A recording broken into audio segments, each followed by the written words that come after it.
CinemaJaw is brought to you by Cards Against Humanity. Guess what? What, Matt? They asked us not to read an ad. Are you kidding me? I'm serious. That is so cool. Dead serious. Wow. Enjoy the show.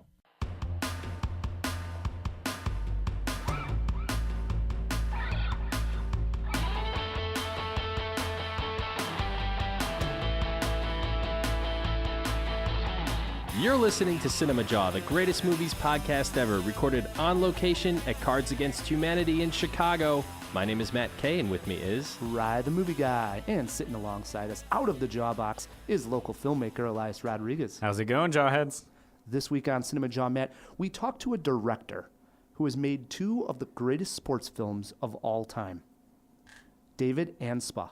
Wow. Yeah. Nice. These two movies that David directed, get this, Matt, you ever hear of a little film called Hoosiers? Yeah, Who's Your Daddy? And also Rudy. Okay, yes. This was really interesting. Me and Elias were able to go down to the Middle Coast Film Festival. Elias's film, Think Twice, that I helped produce, played down there a couple of years ago. And so he returned. He is friendly now with Triumphant return? Yes, friendly now with the girls who run the festival. And Elias was so kind to introduce me to them. And this takes place down in Bloomington, Indiana. David Anspaugh, who, as I mentioned, directed these two great films, now is a professor at IU, Indiana University, down in Bloomington. So Get out. What are the odds? The guy that made Hoosiers? and Rudy, which is also, it's Notre Dame, so it's also Indiana. South Bend. Yeah, so he now is a professor at IU. So he not only teaches film there, but when a festival like this comes around town and is in Bloomington, he participates. He goes to the screening, he talks to some of the filmmakers, and he was kind enough to give us some of his time, and we'll tell that story Yeah. as we get closer to playing that interview. Sweet. Yeah. Should mention at the top, this is somewhat of an abbreviated jaw. Yeah.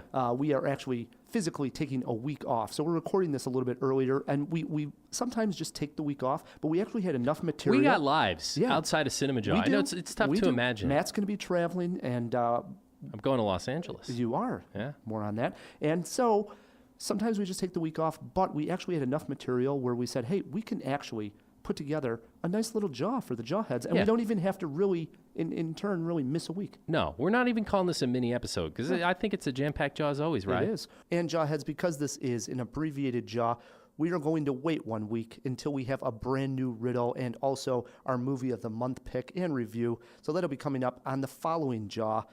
Timing just didn't work out this time. So new riddle, new movie of the month pick on the next jaw. What else we got going on, Elias? Oh, we're going eye for an eye on It. And we have a review of Ghost Story. A ghost story. Didn't want to miss this one, Yeah. It's a spooky jaw here. Yeah, no doubt. Plus, we have some great feedback that we're going to get to. And also, whenever Matt takes Elias on in trivia, it's always epic. So this week, I don't know why, what spurred this out of my mind here, but I thought, let's pick a topic that both of them, I think, would be a fair playing field. Yeah, level playing field. A level playing okay. field. So what'd you pick? 90s movie cast trivia. All it is I read the cast of a 90s movie, and you tell me the title. Oh, nice. Well, I think he was like 3 in the 90s. so- No. He was at least a teenager into the 90s. So I don't think he was, dude. I was 6 in 1990. Yeah, there you go. So he wasn't a teenager. Well, add 9 years in 1999, he was 15. Yeah, okay, all right. So right he at was the a end there. teenager there. Yeah. So. But everybody's familiar with the 90s movies, some classics. Sure, So. absolutely. It's going- Absolutely. it's These are the films of Elias's childhood. Yes, Yeah. no doubt. All right, so let's get this show rolling. Elias, eye for an eye. Eye for an eye. Interested or ignore? It. In the town of Derry, the local kids are disappearing one by one, leaving behind bloody remains. In a place known as the Barrens, a group of 7 kids are united by their horrifying and strange encounters with an evil clown and their determination to kill it. Based on the novel by Stephen King, the film is directed by Andy Muschietti, who directed Jessica Chastain's 2013 horror film, Mama. We throw it over to Rye. All right.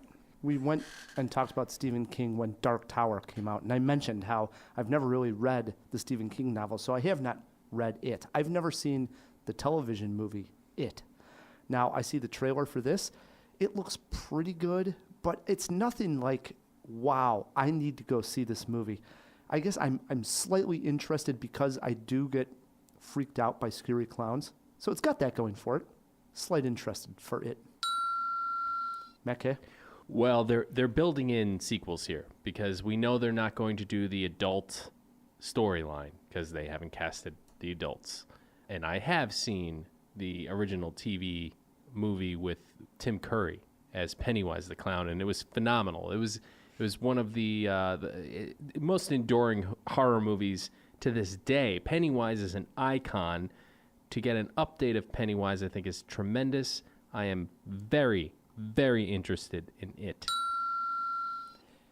Before we even throw it over to Elias, can we throw that into the jaw box? When did the TV movie of It come out? It's got to be 89. Really? That's my guess. Wow, I thought it was way before that. I was going to say early 80s. I was going to say like 84. I mean, 88, 89, that's my guess. All right, throw that in the jaw box. Elias, It, interest or ignore?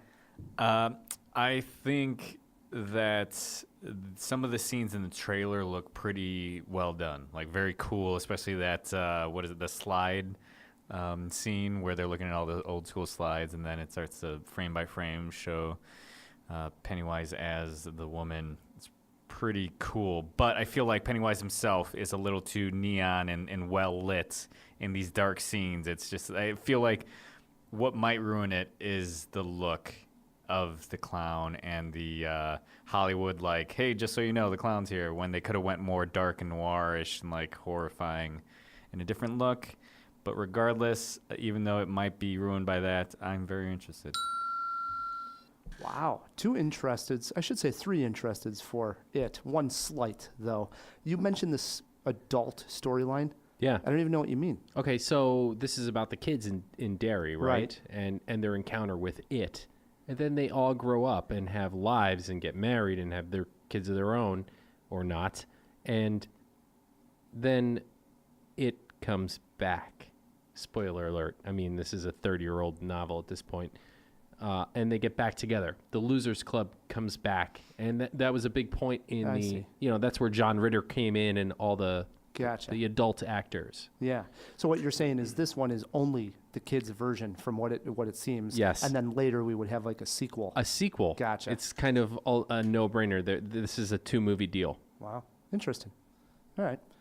Hopefully we get a review. I'd like to talk about that. And we're getting into fall, so it is a good time for It. I'm right? ready, yeah. Let's do it. Speaking of new movies, Matt, every once in a while, a film comes out that is just a little bit different than anything you have ever seen before. Such is the case with David Lowry's film, A Ghost Story. I turned out the lights and checked this one out. When I was little, we used to move all the time. I would write these notes, and I would fold them up really small, and I would hide them. What'd they say? They were just like things I wanted to remember, so that if I ever wanted to go back, there'd be a piece of me there waiting.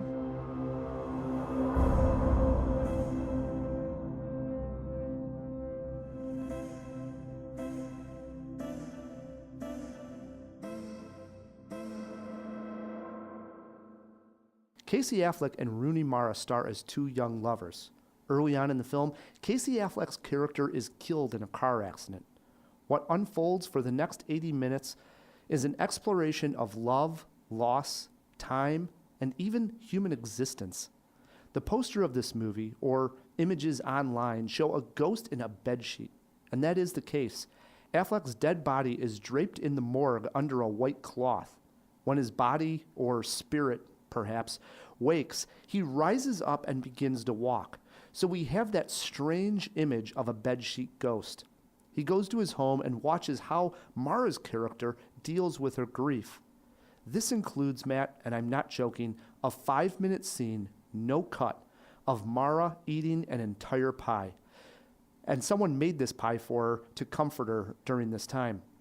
Being a ghost, you have a lot of time on your hands, and time, air quotes here, is a theme explored by Lowry. We soon see Mara's character get on with her life and move out, but not before writing a small note that she hides in the walls of the house. Later, we see different families move in. The neighborhood begins to change, yet the ghost still remains in the house. Is he waiting for his love to return? The movie then takes a jump forward, or shall I say, backward, that explores time even more, and to a certain degree, places we mark as special or meaningful to us, such as the houses we grow up in. This is not a film for everyone, but I think some, like myself, will love the hell out of it. If you can, see A Ghost Story. Check it out. Nice. Yeah, I mentioned that she puts a note inside the walls of the house. Yeah.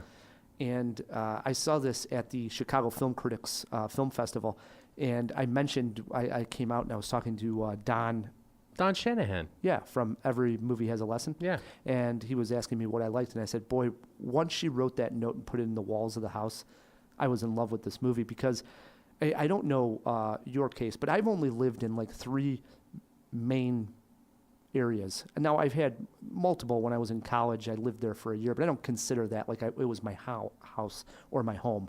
I have my childhood home, an apartment that I shared with a girlfriend, and then my current place. And the first 2, my childhood home and the place I shared with my girlfriend, I went and inscribed something into the walls as I moved out that sort of marked my time there, what I was feeling at the time, who was there, and such. And I Nice. love doing that. I don't know why, but I think if people know what I mean, there's that something for some reason that means something to me, to mark that. And that somewhere down the line, somebody else in that house is going to open up that closet, bottom drawer, somewhere down the line is going to see it and maybe have that moment where they think, wow, that's pretty nice, you know?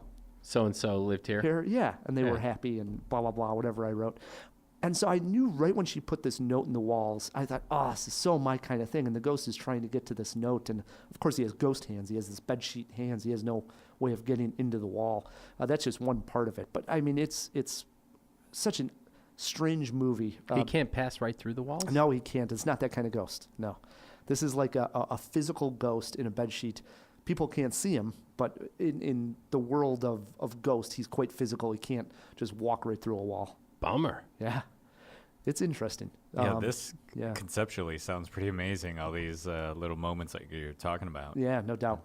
Do you have a favorite scene in particular? For sure. My favorite scene is later on in the movie, as I was mentioning, the ghost is just there for maybe all of eternity. We don't know. So he's seeing all the changes that people that would come into a house. And what a movie that would even be if all it was, you know, the neighborhood changing, different families are going in. So when she first moves out, it's definitely a little bit poorer of an area of who's moving in. And they were quite, you know, young, starving artists. He's like a musician in the movie. And then later on, it becomes sort of, you know, the hipster crowd. And it's during this time that my favorite scene in the movie takes place. It's basically these hipsters getting drunk, having a party. The ghost just sort of wandering around. He never talks or does anything, so you're just sort of seeing his perspective of what's going on at this party.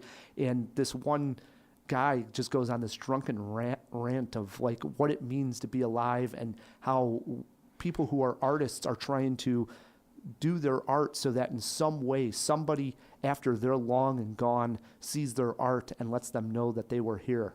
Wow. And there's that feeling throughout that movie of how do you keep your spirit some way alive after you're gone. Legacy. Your Yeah. legacy. Is it through your family and your offspring? Is it through your art that maybe a great artist wrote a song and 100 years after he's dead, someone's still singing that song? Or does it come down to that note that's still in a house that somebody left? I mean, all the little things that somewhat could add up that you're somewhere down the line. I was here. I was here. That's amazing. That's That's awesome. That's And- why you podcast, right? Yeah, that's why I podcast. This will be going on for forever. I mean, Martians are probably going to bring this podcast and they're going to say, this is the reason why we're here. Yeah, well, I mean, we were talking about putting this on the next Voyager probe. Yeah. CinemaJaw. No, Yeah. that's awesome. But yeah, I love that scene where he just goes on and on about that. So Wow. Any scenes you had trouble with? not a whole lot. This film's runtime, I think, is 88 minutes. Which is quite amazing for all that it tackles. For the millennials out there that can't sit through a 2.5-hour movie, this is for them. It's 88 minutes and it tackles a lot. You hear that, Phil? But the worst scene that I would You're say a millennial, too. Technically. is, again, as I was mentioning, there's other families moving into this house. Of course, one of them has young kids, and at this point, the ghost, Casey Affleck's character, is getting frustrated with this family in the house, and he starts to throw dishes. And that becomes very cliche in the sense of, oh, that's the noises that we heard, or, oh, the house is haunted. And really, it's only that time and that scene where the movie rolls around in the predictable. So he can level. throw dishes, but he can't hack through a wall. Yeah. that's Well, it's just because he gets angry in a couple of scenes. Yeah, Like ghosts, like the Patrick Swayze. that's right. type? Okay. Yeah. Oh, so was that one of your movie It was. influences? It was the only one I had written down. I mentioned at the very top that this is a little bit different than any movie. It'd be very difficult sounds like it. to actually pinpoint, like, oh, this is just like so and so. It's really not. It's not really even like Ghost, other than the fact that there is a ghost going to look at someone who's grieving. But it really is only for 20 minutes, and the movie then takes on a whole nother life of its own. So it's not only that, but. What did you learn from this movie? I learned that good creative filmmakers can even coax emotions out of a bedsheet ghost. And this is the beauty of movies. There literally is no expression on the ghost. It never changes. Yet somehow Does he have eye holes cut eye in? holes, yeah. Total bedsheet ghost. Eye holes, and that's it.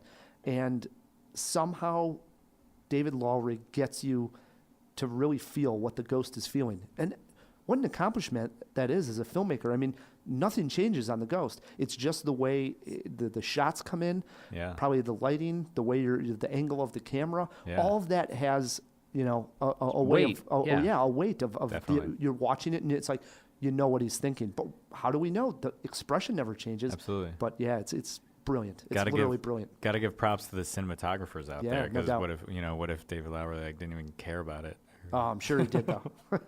What would you say is your movie poster quote? Movie poster quote, and this is a simple one. One of 2017's best films. See it. Wow. Yeah. Man. 4 Jaws for a ghost story. No way. Yeah, 4 Jaws. I loved it. Jeez. So I that's why I was holding out this. Well, I don't want to say I was holding out the review. It was one of those that I had saw, and then there was just not a good time to review it. That happens sometimes because we're seeing so many movies. So Well, I'm glad we got it out there, Rye. I agree. All right. A creative story like that, Matt. What studio do you think would be behind it? A24. Damn right, it's A24. So if you have Amazon Prime, I'm sure it's going to be coming to Amazon Prime, and it might still be playing in theaters. They do that platform release where it's growing. So check out A Ghost Story. And the reason I bring up A24 is me and Elias were out at Middle Coast Film Festival. They actually have some type of deal. I don't know what the story is, but A24 films actually play at Middle Coast Film Festival. So we got out there. And this was quite interesting, wasn't it, Elias? Oh, yes. We got out there, as we mentioned, we were going to have this interview with the director of Hoosiers and Rudy, David Anspaugh. And we said, hey, we'll meet this guy at a theater. And that was the plan. He was going to see a short film, and then we were going to have this interview. And very strange thing happened. David had lost his wallet or misplaced it. Yeah. And so the movie starts. He comes out of the movie, and he says, hey, guys, I know this is going to sound strange, but I don't feel right not having my wallet. I may have left it at home, and I'd feel a lot better knowing that I left it at home, but I only have so much time, and I don't want to miss giving you guys this interview. So would you mind conducting this interview in the car while I drive to my house to pick up my wallet? Wow. Yes. What an adventure. Yeah, luckily we had our portable gear. Yes. Uh, And I just thought while we were sitting in the car, we've been lucky and fortunate to be in some fun situations doing the podcast, CinemaJaw, and being able to talk to some fun guests. Sure. And this was definitely one of them. I caught myself asking him about Gene Hackman and questions about Hoosiers. And at one point I thought, this is so strange. This guy made Hoosiers, made Rudy's, and now I'm in his passenger seat of his car, driving to his house, interviewing him. To try to Yeah. find his wallet. Yeah, Yeah. it was It's- quite strange. Yeah, pretty amazing. I have photos. I posted it on my Instagram. We'll get it on the CinemaJaw Instagram, but if it's not on there, search ELIAZROD on Instagram, and you'll see the photos from the car ride, which was very interesting. Yeah, it was great. So we got to ask David about. But did he find his wallet? He did. It He was at did, home. yes. It was at home. And so it all worked out for the best. So we got to ask David about Rudy and Hoosiers. So let's roll that tape. Sure. I mean, I guess the first question is, being a first feature film, how do you come about casting two such talented and big name actors? Well, first of all, it certainly didn't have anything to do with me because I had no track record. I'd been directing, let me put it another way. I couldn't have done Hoosiers at all had I not had 22 hours of the very best of television at the time. I was with the group that started Hill Street Blues. Sure. That's where I started directing. I did some St. Elsewhere's and Miami Vices, and all three of them Big the at most the time. Yeah, big. that and, was yeah. the best.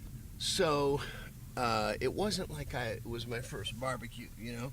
I knew my way around a set. At that time, I'd been studying acting for 5 years, ever since grad school, not to become an actor, but to help me should I ever get an opportunity to direct, and it really had served me well. The key, of course, it was Angelo's script that generated. That's how we Yeah. got that level of talent. And you knew Angelo from college? We were best friends in Okay. college, yeah. We hatched the idea of Hoosiers on North Walnut. The house is still there. We around a bong one night. It was right before graduation, and I was leaving. Angelo still had another year. We were, you know, we formed our friendship based on our mutual love for movies, and you know, I made a couple crude ones that Angelo was in and stuff like that here on campus. But yeah, that was the night when we were kind of waxing on about our, you know, what are we doing with our lives, and God, wouldn't it be cool one day to go to LA and work in the film business? And then one of us said, yeah, that'd be cool. And wouldn't it be cool to make a movie based on the Milan high school story? Yeah. That's how that. So 18 years later, we did it. Yeah. But it, you know, it took a long time. But this is a whole other story. I mean, literally, people have asked me to write a book. I wouldn't even begin to have the kind of ego to think that anybody would give a shit. I've had a fairly interesting life, for sure, for a small town kid from Indiana. And when I tell you that it was Jack Nicholson who initially got this thing heat because he wanted to play the coach. Ah, interesting. Occasionally he would invite me and Angela up to his house for parties and such. And at one point, I remember it was Halloween, and there was like, we walk in and there's Roman Polanski and Warren Beatty and Bob Dylan and Martin Scorsese, you name it. Oh, that's fantastic. I mean, everybody, and we looked at each other like, what the fuck are we doing here? We don't belong here. There's nothing to talk to these people about, you know. We were little Shining? college students, you know. Yeah. He hadn't done The Shining yet. Oh, I stopped going up to the house, and but I kept in touch with Angelica, you know. And one night out of the blue, I just called her, and she said, oh my God, your timing is scary. She goes, it's my birthday tonight, and I'm having a party at the house, and Jack will be here, and he'd love to see you, I know. So I threw the script in the back of the seat of the car, thinking maybe I'd have an opportunity. Now, mind you, Angelo and I wanted to get him the script. We were gonna write a letter to him initially, but then this Angelica thing came up, and it was like, oh wow, perfect. I mean, and you know what? Sometimes you have to have events like this, yeah. to fall into place Right. that are just. It always comes down to a little luck, right? Yeah, yep. In our case, a lot of luck. So it's just a lot of people I hadn't seen. It was really great. Jack shows up. They have a fucking gigantic fight, and within 15 minutes, he's gone. And now cut to like 4 a.m. It's just me and her sitting in our living room. Everybody's gone. And I said, hey, before I go, and I told her the story about, I said, well, you know, I have this script in my back seat. What should I do? And she said, Anspaugh, she goes, your timing with Jack is like uncanny. I thought, okay, so I called Jack up and I said, Angelo and I have this script. We'd love to have you take a look at it. We did not give it to him to ask him to do the part. We wanted his feedback on the script, because a little known fact is that Jack wrote and directed a film with basketball called Drive, he said. You ever heard of that movie? I have not. Yeah, with Bruce Dern. And he directed it also and wrote it? He did. Wow. I didn't hear anything for about 2 weeks. I didn't even expect him to read it, to be honest with you. And I was in Phoenix at the airport, and I was checking my messages. No cell phone, of course, it was payphone. I called my machine back in LA, and there was a message from Jack. Call me. Oh, he said, I read the script. He goes, that's the guy. And I thought, whoa, what does he mean? So I call him from the payphone, and he goes, yeah, Spy. He goes, that's the guy. I said, okay, Jack. Jack does talk very cryptically. A lot of people will tell you that if you're ever around him for any time. So he invited us up to the house one day, and we were there the whole afternoon swimming, and Milos Forman was there. Of course, we were like talking with him, and it was just cool. And finally, Sounds so glamorous. you know, Yeah. we finally had to go, and we hadn't discussed it. And I said, so Jack, look, before we go, is there time we can talk about the script? And Jack became attached. Well, Angelo and I were hip pocket clients over at CAA. And a few of the agents had read the script, and they all thought, well, it was a nice little sweet thing. But, of course, when Jack attached his name, it got on everyone's radar. It's got some movement all of a Yeah. sudden. Yeah. And that lasted for about 6 weeks. And then Jack called and he said, I'm so sorry. I know you want to go this fall. He said, I'm in a lawsuit with MGM, and my manager said I can't work for 6 months, and we're going to miss the window. So if you find someone that you like, you have my blessing. And therefore, it made the rounds.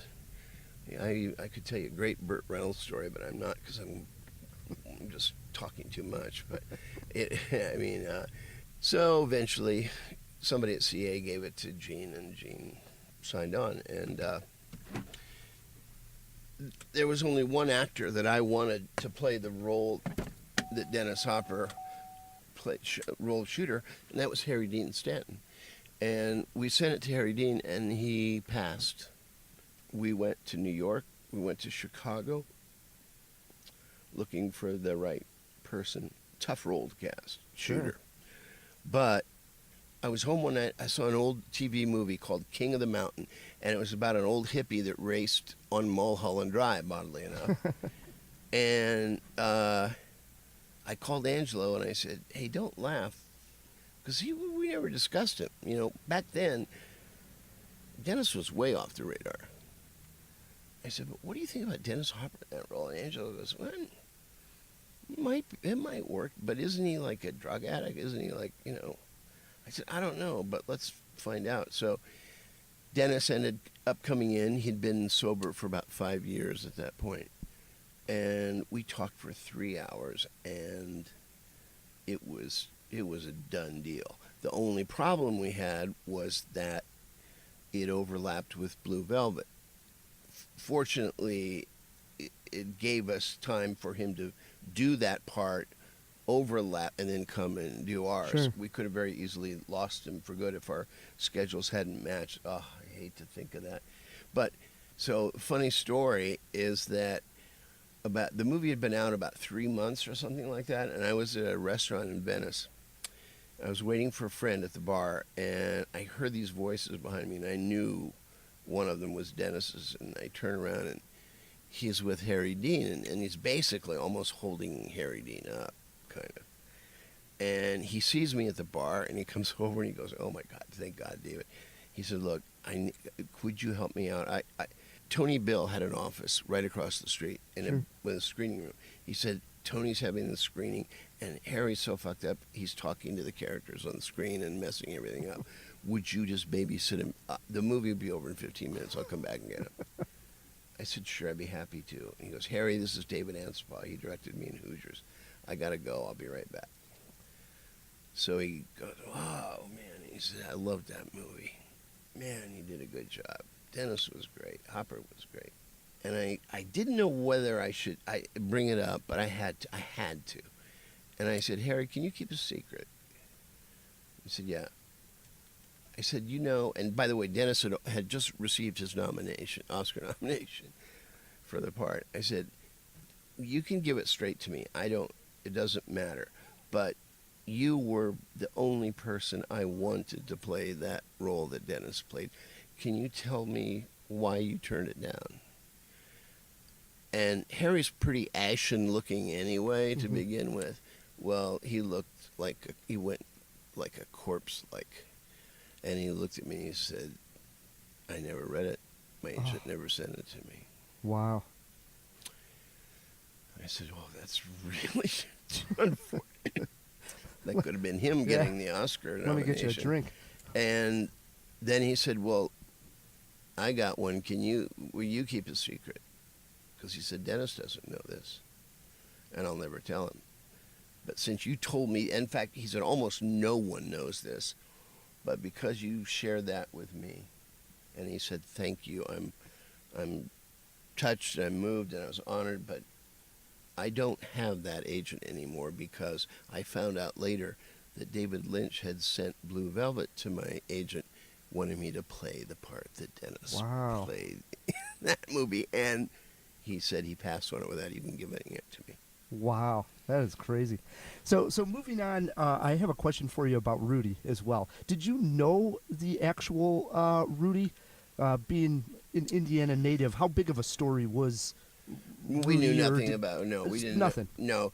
So one day he calls me and Angelo up in L.A. and he said, "Look," he said, "my brother was at a restaurant before the Notre Dame game last week, and he was sitting next to this table. Again, you talk about needing luck. Yeah. How serendipitous." He said he was sitting at a table next to this guy who was telling the people at the table this incredible story about how he got to play for 17 seconds and he was a walk-on and all that. And he said, "I kind of got it in bits, he said, my brother got it in bits and pieces." So he went up afterwards and introduced himself to Rudy, and he said, "Did that really happen to you? Is that true?" And he goes, "Yes, it is. I have a video I made about it." And he said, "Well, I don't know if it'll matter or anything, but my brother is really best friends with the guys who did Hoosiers." And Rudy goes, "Oh my God, they would be the perfect guys to do it." Sure. Blah, blah, blah, blah. Yeah, it's right up there. And that began our relationship. I see. So then Angelo and you went and met Rudy and sort of crafted the script from He his actually story. came to L.A. Interesting. And Rudy was a junkyard dog because he told Rudy right off the bat, he said, "Rudy, I love this and I'd like to write it, but I have to write it." He had another job first. And he said, and neither one of us actually wanted to follow Hoosiers up with another sports-related film. But we knew it was a great story. So, we got the rights. We sealed that up so that nobody else could get it. And Rudy would call every 6 weeks. He hounded and pestered, just like in the movie. I'm Very persistent, this guy. It gets much better. So finally, Angelo, just as he said, to get him off my back, because Rudy said, "Look, I'll fly out there. I'll come to meet you. Can we have coffee somewhere? I got to talk you into starting to write this movie." So Angelo says, "Okay." So it was a Saturday morning. Well, Angelo, and I remember because I was out that night, we were out very late. And Rudy gets to Santa Monica, and he realized that Angelo hadn't given him his address. Oh, no. Well, Rudy figured, because he'd called him from the airport and all that, but no answer. Angelo was just out cold. So Rudy kept calling, no answer. He didn't know where to go. Mm-hmm. He just started asking people on the street in Santa Monica, "Do you know Angelo Pizza? Do you know?" I don't know. He finally ran into a mailman, and the mailman took pity on him and gave him the address. Wow. And he pounded on the door, and finally Angelo gets to the door in his tighty whities, and what? Yes, why? And he goes, "I'm Rudy Rudiger, and you're late." And he goes, "Oh shit, I forgot all about it." Anyway, so but That's hilarious. that kind of persistence. Yeah. It's like Angelo always said. The word no is not in his vocabulary. Yeah. And it's amazing that, like you said, you almost don't want to follow up another sports movie when you have the success of Hoosiers. And then here comes Rudy. I mean, talk about a 1-2 punch. These are two of the greatest sports movies ever made. Well, thank you very much. We feel very blessed and lucky, but we worked our asses off. I mean, that was product of a lot of hard work. and a lot of teamwork and a lot of great other people involved. But there was a blessing and a curse. The blessing was obvious. The curse was that I could not get a job doing anything other than sports. I'm trying to think. I was talking to somebody the other day about it. One of the guys said, have you ever not gotten a script about any sport? And I said, no. I don't care. Name it. I tell you, we've had it. Rowing, chess, fencing, martial arts, obviously, cricket. I went on. I said, I can't think of one. Yeah. Literally, bass fishing. Bass Seriously. fishing. Unreal. Oh, yeah. Angelo almost wrote that. Great guy. Oh, yeah. Got to thank him again, and thank Middle Coast Film Festival. Absolutely. All the people that put on a great show there. Yes. That were able to hook us up with that interview. Yes, Jess Lavandowski, Jess Reed, and Claire McInerney definitely helped that come to life. Yep. Great guy, and hopefully we do more with Middle Coast as that festival keeps growing and growing. What we're going to do, Matt, is we're going to take a break. When we come back, we have feedback from the Jawheads that we want to get to. Some fun feedback, in fact. Cool. One's even in audio. I think we got audio from a feedback. That's going to be I awesome. love it when we get audio. Yeah. Plus trivia. Matt versus Elias in 90s cast movie trivia. We'll be right back on CinemaJaw. Let's all go to the lobby. Let's all go to the lobby. Let's all go to the lobby. Hey Jawheads, this is Matt Kay, and I just wanted to let you know, if you're a fan of CinemaJaw, if you're a Jawhead, why not become a patron on Patreon? It's super easy. Go to patreon.com/CinemaJaw. It's just like Kickstarter. There's different levels you can pledge, fit your own budget. And you get cool rewards like t-shirts, CinemaJaw flasks, and fun stuff like that. Plus, our undying gratitude and love. So again, check it out. It's patreon.com/CinemaJaw. There's some cool stuff there, and we hope you will do it. Also, Jawheads, if you can't become a Patreon, but you still want to help the show, there are other ways you can do that. One of those is leaving us a review on iTunes. All those reviews do help attract new listeners, and that's what we want, more listeners. So please go to iTunes, leave us a review, and we thank you. Get ourselves a treat. And we are back on CinemaJaw. Matt, before we get to this big trivia contest, yourself versus Elias, we did throw an item into the Jaw box, and we got a lot of feedback that we want to read from the Jawheads. Yeah, So- we should do that every once in a while. I agree, yes. and this is a good episode to do that. Let's open up that Jaw box. What's your pleasure, Mr. Cotton? The box. Whew, mini episode, but packed with great content, fellas. So the one question we had was, when did the TV movie of It come out? Matt, what was your guess? I said 89, I said 84. but I would also say 88, somewhere in that neighborhood. That was 1990. So I was damn close. That, wow. Damn close. Well, it was November 1990, so pretty much 1991. That is I'm just crazy. trying not to give you as much credit. Sorry. And by the way, that was split up into two parts. One was the children part, and one was the adults part. So Yes, as I Yeah. do recall. Yeah. I'm shocked I've missed that whole entire thing. Tim Curry as Pennywise is phenomenal. I mean, everything that guy did was great. yeah. So that's all for the questions. We did have a lot of feedback, as you mentioned. So on iTunes, we had Wakwas Ilyas, I might be saying that wrong, wrote 4 stars, 4 out of 5. Thank you. So the title said, "Fantastic podcast for casual moviegoers." And the review says, "I say casual because it's light and fun. Has a lot of interesting segments and covers a lot of movies in a single episode. I especially like the rankings of the movies based on a topic and the movie reviews. You discover a lot of hidden gems in this podcast. Keep up the good work, guys." Oh, thanks. Yeah, I Thank mean, you. he gives us a nice review, but only 4 out of 5. Come on, 5 stars No, here. that means we got to earn it. We got to work harder, fellas, for that 5th star. Yeah, you gotta work hard to impress Wakwas Elias. Okay, we got one from Oswald the Rabbit, and this guy's we got the full 5 stars. Ooh, Thank 5 out of you, 5. Oswald. And he says, 5 Jaw review. This podcast makes my list of top 5 podcasts.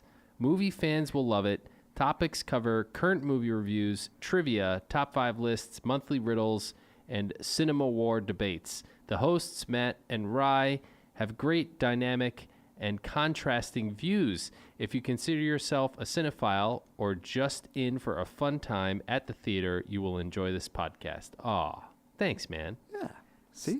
So warm fuzzies. Once again, we have something to work for. He said, makes my list of top 5 podcasts. We got to be the number 1, fellas. Oswald the Rabbits. I'm happy to be in the top 5. Oh, I definitely am too. Definitely. But, we always should strive. That's for true. For the best. That's true, Elias. We should. Yes. Now, we also heard from 2 regular contributors at this point, 2 big jaw heads that we love to hear from. One of them, Flicker Joe. We've mentioned him before. He wrote in, this was in regards to episode 336. We had a guest on, Jake Myers.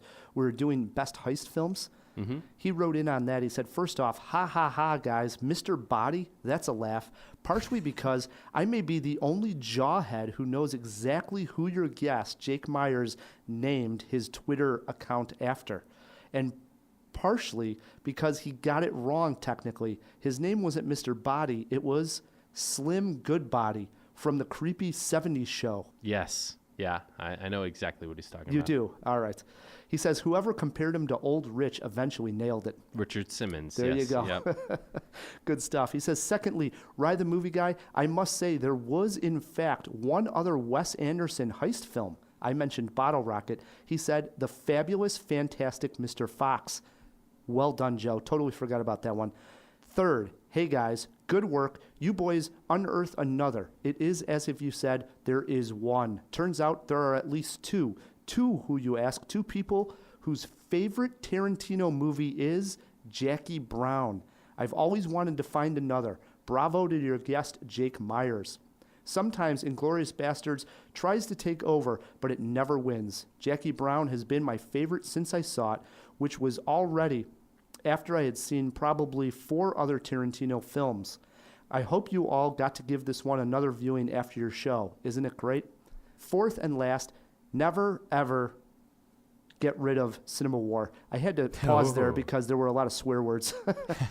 Never discontinue that. That's one of my highlights of my week. You two obviously sit and yell and bitch at each other's ideas, even after bitching and screaming at each other's ideas before the war. Make minor changes or not. That is so true. That'll work. So true. But don't scrap it. I seem to take a different side each and every week. Thanks, Joe. Yeah, thanks, Joe. Wow. Hey, we may have been skipping a cinema war here and there, but it's absolutely true. We get into a fight on what we're going to get into a fight about, Yes, usually. pretty much. Yeah, Yeah. every week. Wow. Yeah, I agree. I always love hearing from Joe, and I will say that I watched Jackie Brown afterwards. I've just actually finished it, and I'd hate to pee on this guy's parade. Joe, it's still on the tail end of Quentin Tarantino. Not to say I hated it, but nowhere near my favorite Quentin Tarantino. And rewatching it, I was reminded, it's 7th or 8th on the Tarantino list for me.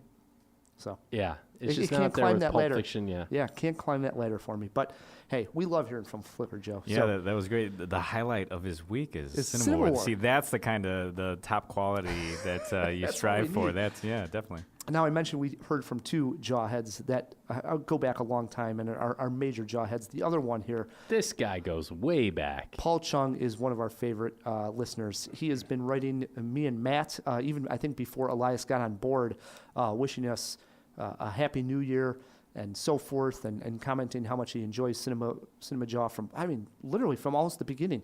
So it's so great to hear from Paul, and this particular time was kind of special and sort of funny because Paul actually wrote us here at CinemaJaw, and he sent a file that was a video file.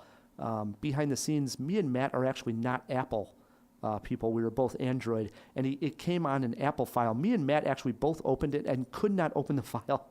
So we just left it at that. I didn't know it was anything special. I just opened it, couldn't get it to play. All right, enough of that. And then Paul actually wrote us and he said, I can't believe you guys didn't write back or comment, you know. Yeah. I actually videoed you guys, and finally we got Elias Yes. involved. You needed a millennial to And help I you. am so glad. Or just somebody with an Apple. There's nobody like that around. I'm so glad he did, because we received this wonderful message from Paul, which we are going to play for you. We hopefully boosted the audio, and you guys can all enjoy. This is Paul Chung from Korea talking about CinemaJaw. Hey guys, this is Paul from Korea, Dutch guy. Just finished my workout at the gym. Everyone left, so no interruptions. A couple of things I wanted to mention. First of all, thanks for the nice shows. You know, I've been a hardcore fan for years, but this time I really, really want to record this message because, Ryan, what the f*** is wrong with you, man? Spider-Man was an awesome film. And Matt was right. Everything you said about that film, the review, just sucks, man. It's just not true. And the reason I really like your show is because I listened to Spider-Man and Dunkirk back to back, and Matt, you're out of your goddamn mind. What the f*** is wrong with you, man? Dunkirk is a masterpiece. So this is why I love the show. Sometimes I totally agree with Ryan, and the other time I totally agree with Matt. Love to both of you. Peace. Keep up the good work. Give my regards to both Phil and ER, Elias Rodriguez. Really hope that he will one day make a feature film that we all can enjoy. I really do hope so, man. Peace. Great guy, isn't he? Dude, yeah, that's a special message, and thank you so much, Paul, for taking the time out of your workout to send it to us. Elias, he even wants you to make your first feature film. How Honestly, nice is that? Yeah, that was really, for one thing, his entire clip was hilarious. I agree with what he said about you too. But yeah, that's very humbling to hear that, and thank you very much. Because yeah, the Jawheads didn't get to see the video part of it, and he was very sincere. He was. And for sure. sweaty. Yeah, he was just got done working out. Yeah. Yeah. When the whole thing started, and he commented there, as you heard, about me not liking Spider-Man. I thought, oh, the whole thing's going to be a rant on me. But he gave Matt his beef too. Yeah, he turns it around. I love it. All right. We love hearing from the Jawheads. So please write us feedback at CinemaJaw.com. Shoot us a tweet at CinemaJaw, or comment on Facebook. We're really everywhere. So we like to hear from you. Yeah, or shoot us a video after you're done working out. I mean, just put it right there on the treadmill and tell us what you think. There you go. All right. It brings us to trivia. This is always epic when Matt takes on Elias Rodriguez. I don't know why I keep saying that, because to date, if Jawheads will Here remember, he I goes. am undefeated. Oh, boy. This is ridiculous. And he said that, and I have won the vast majority. know. So, this is I tried ridiculous to- at this point. But they're always tight battles, which is the best part of it. I tried to make this one easy, and what we're doing is 90s cast movie trivia. I Okay. give you a list of names in the cast. You tell me the movie. All these movies came out in the 1990s. Elias, you get to choose if you want to go first or let Matt go first. There are steals, and if you get hung up on a question, you get one rescue. Rescue me, Ryan. I'll go first. Question number 1, over to Elias Rodriguez. The cast: Drew Barrymore, David Arquette, Courtney Cox, Nev Campbell. Scream. 1-0. What's the category again? 90s movies. 90s Got it. movies. Okay, 90s. Cast number 2, over to Matt Kay. Robin Williams, Pierce Brosnan, Sally Field. Mrs. Doubtfire. Oof. Didn't think I'd get it? No. Okay. 1-1. It's just I could already tell it's going to be a tight battle. Question 3, over to Elias. Elias, Bill Murray, Luke Wilson, Olivia Williams, Jason Schwartzman. Rushmore. 2-1. Keep it going here, Matt. We want perfect scores. Question 4, or I should say cast 4, over to Matt Kay. Robin Williams, Dustin Hoffman, Julia Roberts, Maggie Smith. RV? That is incorrect. I can repeat the cast if you would like, Elias. Oh, man. I feel like this was a downer of a movie. Cast number 4, Elias. Robin Williams, Dustin Hoffman, Julia Roberts, Maggie Smith. Wow. Julia Roberts was not an RV.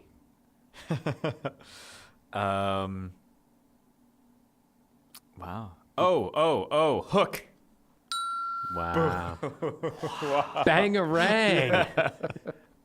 That wasn't so tough, I didn't think. Yeah, Holy wow. cow. Well, apparently it was. 3-1, Elias Rodriguez. What a swing these middle questions Seriously. make. Because question 5 is over to Elias as well. Elias, cast number 5 is over to you. Matt Dillon, Jeremy Piven, Bridget Fonda, Eric Stoltz. Oh, boy. This is question 5. Question 5. Matt Dillon, Jeremy Piven, Bridget Fonda, Eric Stoltz. I'm just blanking on Matt Dillon movies in general. I got nothing. Matt, you got a chance for a steal and then sneak right back into the game. It's either Singles or Drugstore Cowboy. I'll go with... There was no Winona Ryder in that. But it was Eric Stoltz, and I'll go Drugstore Cowboy. Singles? It was Singles. Wow. God damn it! Wow. It was I Singles. dodged that. Wow. Still 3-1, Elias. Question 6 now over to Matt K. Matt. Damn it! Just give me a dirty look. Matt. No, I'm pissed at Oh, it's tough, myself. yeah. Winona Ryder. Oh, man. Winona Ryder, Gary Oldman, Keanu Reeves, Anthony Hopkins. Dracula. Bram Stoker's Dracula. Oh. We'll give that to you. Okay. It's 3-2. Matt crawling back into the game. Wow. Question 7 over to Elias Rodriguez. Elias, Jennifer Love Hewitt, Freddie Prinze Jr., Brandy. Oh, man. I should take my lifeline, huh? So this is the 7th question? Seventh question. I'll take my Whoa, Rescue Me, Ryan. question number 7. Ryan, what was the name of that Jennifer Love Hewitt film? And your clue is, I know you know what this movie is. Right. I know what you did last summer. I forgot Brandy was in that. Wow. God, if I'd only gotten Singles right, this would be This would have been a ball game. yeah. But it's over now because it's already over. It's already 4-2. And you can make it 4-3 here, Matt. Matt, last cast over to you. Gabriel Byrne, John Turturro, Marcia Gay Harden, Albert Finney. The Usual Suspects. No? Didn't even use his lifeline either, no. All right, let me get the lifeline. Directed by the Coen brothers. Oh, I knew this. I know this. I get to answer this now. Oh, I don't know if Matt will still get this one. yeah. Is it The Life Aquatic? Barton Fink? Oh, wait. At least that's a Coen brothers film. Matt's way off in Wes Anderson film. Oh, yeah. We were looking for Miller's Crossing. Wes Andersonville. A neighborhood in Chicago, yeah. Yeah. Andersonville. Wow. All right. I mean, Elias wins this one. Can we Well, get it's a about handshake over time. there? I mean, Thank you. Wow. Jeez. It is very surreal. Every time I Finally. think I'm going to play Secret Trivia, I think I'm going to lose. And I honestly, we need somebody to go look back in the archives. I've beat you. I don't think you have. like This is really. I mean, 98% of the time. I don't think that's accurate. It's been maybe once before, and here you are again. Yeah. So congratulations. I gotta say, Rye, this was a really fun trivia. It was a good the one, whole right? decade. It was. If I Yeah. had gone with my gut and said, "Freaking Singles," I know. Would have Yeah. been a whole different ballgame. everything would have been different. Drug stop. Cowboy, what the? Whoa, that's a Matt I know Dillon it's a film. Matt Dillon film. Yeah. Yeah, and you didn't say Winona Ryder. You were trying to throw us off by not giving Right. the other Yeah, lead you always star. gotta be, That was you know, it's good. gotta be tricky. Yeah, It's good. Yeah. I like it. Yeah. I don't even know if Winona Ryder was in Singles for sure. I'm pretty sure she was. I don't think so. Late Jawbox. I mean, can we Wait, do this? Jawbox? Can we do this? Yeah. No, Matt, you're thinking of Reality Bites. Yes. Yeah, yes. That's she what you was were thinking not of. in Yeah. Singles. And I actually get those two confused. They're also. really the same movie, Singles and Reality Bites. pretty much. So. Huh. Boy, oh boy. All How right. about that? 90s movies trivia. Got to remember this. Good stuff. Brings us to the end of a great Jaw here, guys. Oh, yeah. And, It does. a lot of people to thank. First and foremost, the Middle Coast Film Festival for Yes. letting us get that interview with David. That's amazing. Rudy, you know, I love that film growing up, and I even just recently watched Hoosiers because I'm a millennial, as we established. So that was just, I was in awe sitting in that super hot car. It was an amazing experience. Thanks, Middle Coast. Yeah, that was a lot of fun. We also got to thank all our sponsors. Thanks to all the sponsors and the Chicago Podcast Co-op who help us get those sponsors. Yeah, thanks to the best in the biz, Elias Rodriguez. Thank you, fellas. And thanks to the man behind the glass, Fish Tank Phil. Yeah, thank you so much, guys. I'm digging this Fish Tank Phil name. Yeah, We it's got to talk decent. to him about Just it. so Decent. new listeners know, he's producer Phil. He is So- producer, He is producer Yes, Phil. which But is he's in a fish tank. It's like Yes. a human aquarium. Yeah, and he's always nodding and giving us thumbs up over there. So good stuff. Yeah, and there's a little treasure chest in the corner that Yeah. bubbles come out of. Yeah, we don't want to feed him too much, though, because, yeah. Yep. Yeah.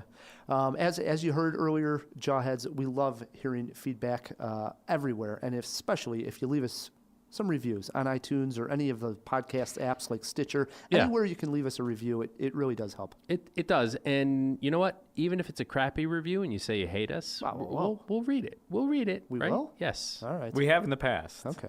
And I Yeah. love that Flicker Joe pointed out, because it was a conflicting point of view about the Cinemejaw, that he put his foot down and he loves it. And I love the Jawheads expressing their opinions from all sides. Agreed. Until next week, I'm Flicker Joe, I'm Paul Chung. and Keep on jawing about the movies.